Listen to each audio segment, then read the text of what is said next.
Ooh.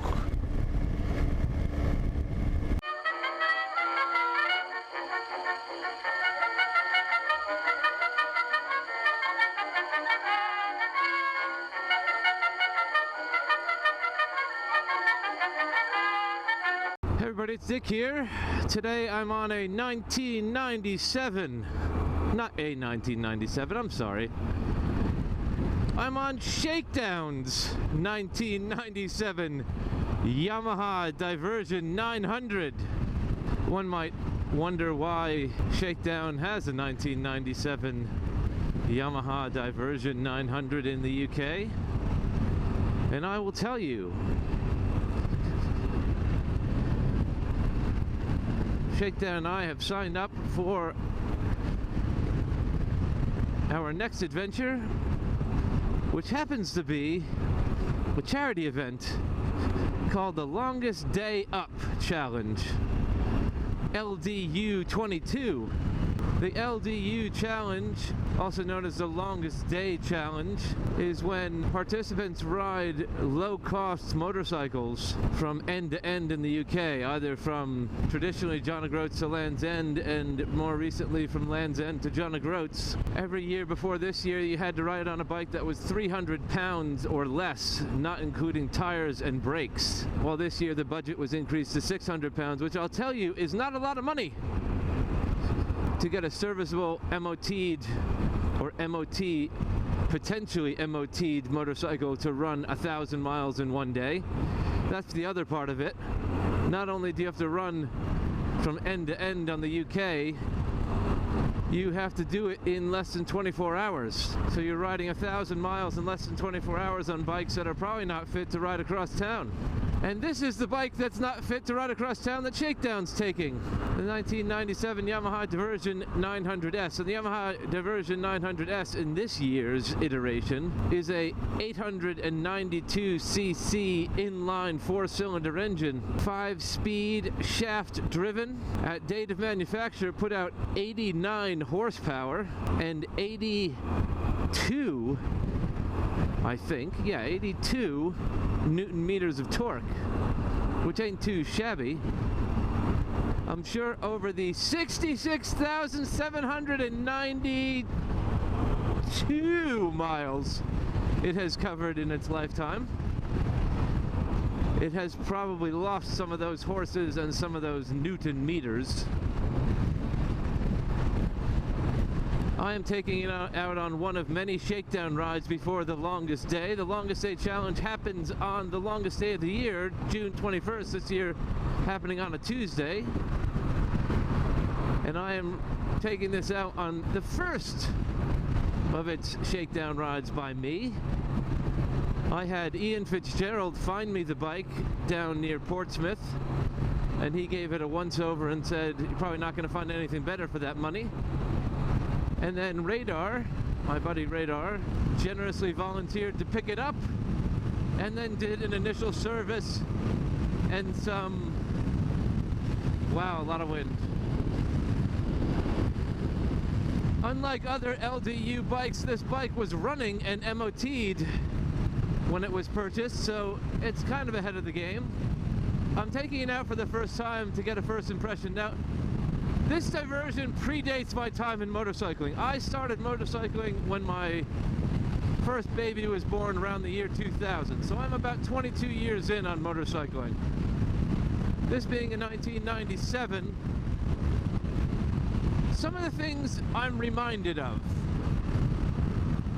while some of the things predate me. The mid to late 90s was the melted jelly bean era of Japanese bikes. Everything was faired and kind of looked like a jelly bean had been left on the sidewalk on a hot day. Very sculptural. You could tell that there was not computer-aided design and that these were sculpted as opposed to designed. But I don't know, what is it?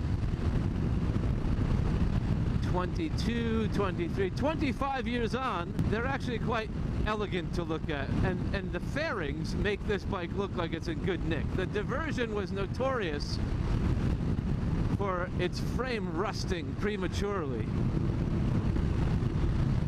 but it was also lauded for its indestructible engine. It could run forever, and at 67,000 miles, or approaching 67,000 miles, this thing is still running pretty smoothly, pretty sweetly. The indicators work, the brake lights work, the headlamp works. There was a crack in the aluminum housing on one of the front brake calipers. It has dual discs in the front, single disc in the back. It's got a 5-foot, it's got a 60-inch wheelbase, which doesn't seem all that long, but to look at it and sit on it, it feels really long. It's low, 31-inch seat height. So I could plant both of my feet square on the ground while sitting on it, which is very confidence inspiring.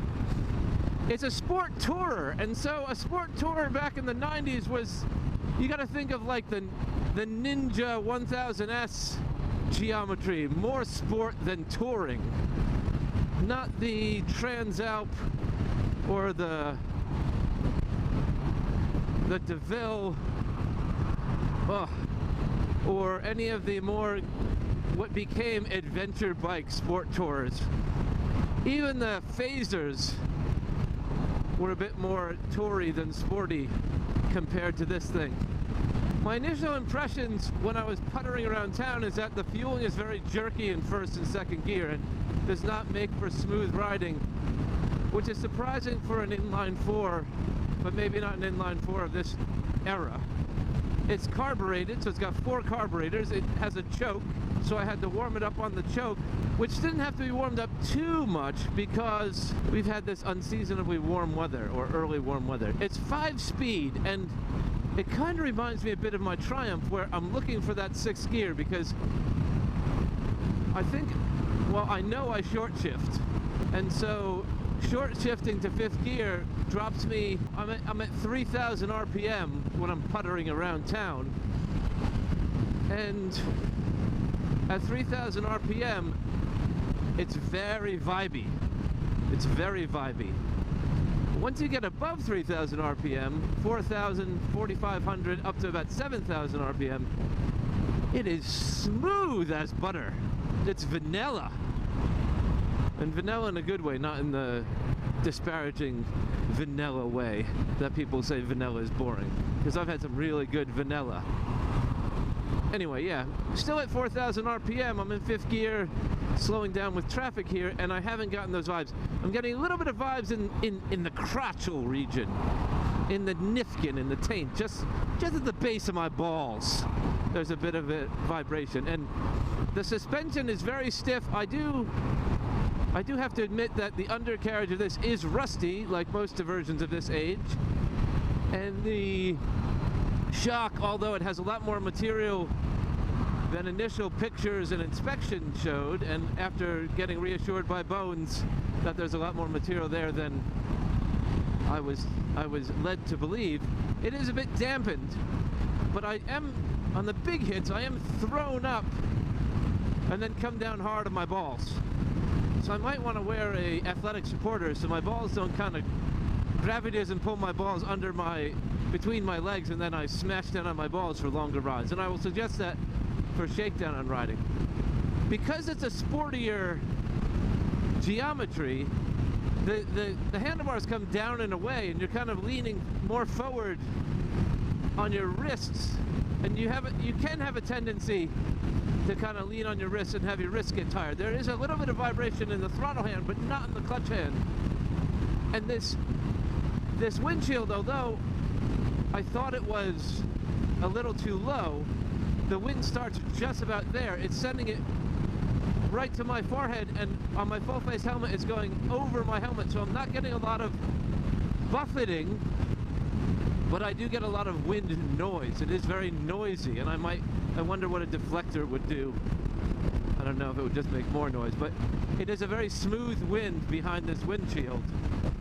And if I teach myself to relax my elbows and sit back in the very long seat, it's got a very long seat, I am very comfortable, and I think I could do long miles on it. It is incredibly smooth at speed because I'm at 70 odd miles an hour and I feel like I'm crawling. I'm just kind of, I don't want to gun it too much. The speedometer goes to 150, which I think is optimistic as most motorcycles.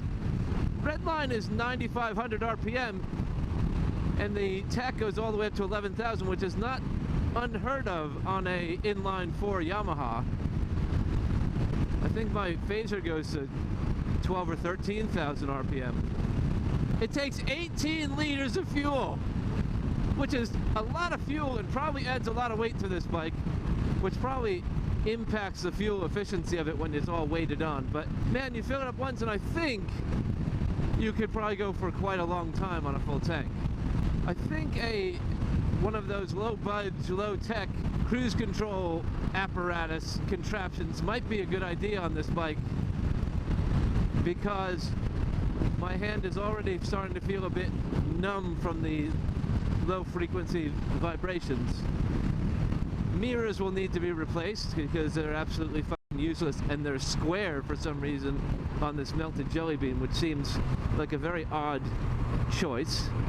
It's a very mechanical Yamaha transmission. Ooh, perky. I don't know what gear I'm in, but that was a perky gear. I might be all the way down to second already because it is only 5 gears. There's lots of torque there. Shaft driven, I should say. It does have that lovely 4-cylinder whir. I think I might be on second gear. There was a little double clicking that needed to happen for that second to third gear transition, but I think I figured out that if I'm just deliberate with that third gear click, then it will pop in pretty smoothly. Ooh, I'm in 5th gear already. Haha! Interesting. Yeah, you get very quickly up the gears, which is usually the case with my shifting habits. Although it is a sportier position, and I'm kind of a bit like squat in this kind of old school. You kind of sit in a position like you were that guy on the road sign pictogram of a motorcyclist. And you would think that your knees, your feet being behind your hips, and your knees being as bent as they are would be uncomfortable. But it's a very familiar feeling. It's a very familiar feeling on this bike. Around 3,500 RPM, it revs really high, and you're kind of asked to shift it, but it gets really vibey there. But I'm gonna keep it in there and see what happens when I go, woo. There's a whole other life above 3,500 RPM. So I guess if you want to tame ride, you stay under 3,500 RPM. But if you want a spirited ride, you fight through those vibes, and then the torque, you find the torque. I think the original 89 horsepower peak was at, I think, like 8,900 RPM, which is very close to that red line. So peak performance is at high revs. A lot of criticism for inline 4s is that they're not good around town at slow speeds, and I don't know if I'm forgiving about it, but I have never really found that to be the case. I think they're tame, and then you can cane it, which is why I like them. Oh, my balls! God damn it! Oh. Let's see, slow speed inline 4. You would think that the weight with 18 liters of fuel in a tank that's just by your belly button, just below your diaphragm, would feel heavy at the top, but because it's so low, it doesn't feel heavy. Which way do I want to go here? I don't know where I am. I don't want to go through town, so we'll go the other way. A little caught out on the weight of the bike coming into that stop. It is rough in places, but I'm having a lovely little saunter along on this. It is extremely intuitive to ride. I haven't thought about riding it. There's nothing upsetting about this ride. There's nothing complicated about this ride. And despite the vibrations in the throttle hand, which have not gone away, and the little bit of vibes down in my down unders, it's really, really comfortable bike. Now that I'm at speed, I'm about 55 miles per hour, 4,000 RPM in 5th gear. I'm getting that very loud wind noise on the helmet, but again, very comfortable. It's a very smooth wind, and other than the noise, there's not an issue. I'm really enjoying this ride, and it's a testament to the build quality of this bike. 66,812 miles. If you want to get into a motorcycle cheap, find a Diversion under $1,000. Insurance is pennies, maintenance is pennies, and the ride is worth $1 million.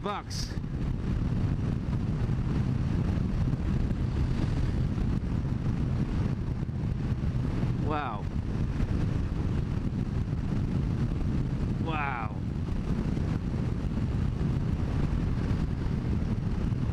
Just quiet for a moment to consider the chimney. Lucky bastard. I'm just quiet for a moment to consider the actual ride of this bike. I am getting a little bit of... I've been on it for probably about an hour. I think the goal is, in order to make time, the goal is to do about 2 hours at a clip on a bike before getting off, stretching your legs, refueling. Shakedown and I make a habit of wearing hydration packs when we go on tours, so hydration won't be an issue, but peeing is an issue for me. Get a bit of fuel in you, stretch your legs and move on. But I would say that after 2 hours in this position, you'd probably need to change. The seat is not flat. There's a bit of a king and queen. There's a bit of a king and queen rise right behind the lumbar. So you don't have, well, a lot of fore and aft movement. I wonder if there's an ability to put a forward peg on this, a kind of a highway peg on this, just to kind of rest your legs out in front of you for a bit, to change that seating position. It is very low, so if you hang your feet, you're dragging your boots. However, I am hooking the front of my feet on these pegs, and that's a nice little change in flavor. Let's run it up this hill.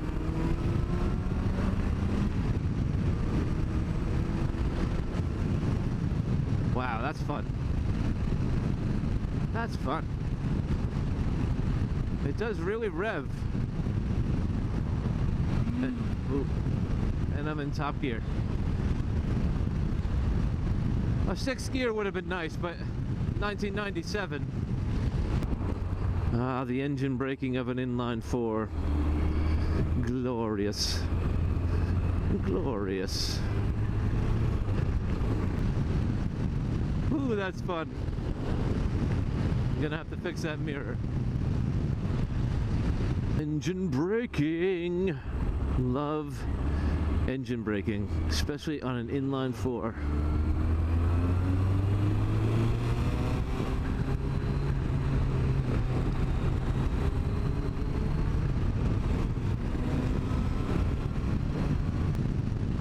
I could spend all day on this bike. That's a good thing, because Shakedown's gonna have to.